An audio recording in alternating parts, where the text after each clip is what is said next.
Hi friends, welcome to my channel. నేనైతే వాళ్ళ ఒక విషయం చెప్పాలి అనుకుంటున్నాను.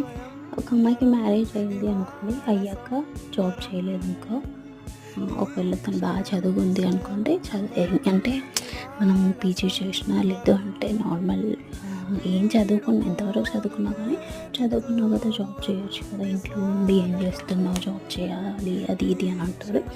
ఒకవేళ సరే అని చెప్పి జాబ్ చేశారు అనుకో, కిడ్స్ని అప్పుడు మనం చూసుకోలేం కాబట్టి డే కేర్లో అట్లా వేయాల్సి వస్తుంది. అప్పుడు ఏమంటారు, మంచిగా ఇంట్లో ఉండి కిడ్స్ని చూసుకుంటే సరిపోదా, జాబ్ చేస్తున్నావు అట్లా అంటారు. జాబ్ చేసినా ప్రాబ్లమే, చేయకపోయినా ఏం చేసినా ప్రాబ్లమే. మనం జాబ్ చేస్తూ పిల్లల్ని ఒకవేళ ఇంట్లో వస్తే ఉంచామనుకోండి, ఈమెనే ఇంకా జాబ్ చేస్తుంది, ఇంకా కిడ్స్ని కూడా చూసుకోవట్లేదు, మాకు అప్ప చెప్తుంది అని వాళ్ళు వేరే వాళ్ళకి ఏదో ఒకటి అంటూనే ఉంటారు.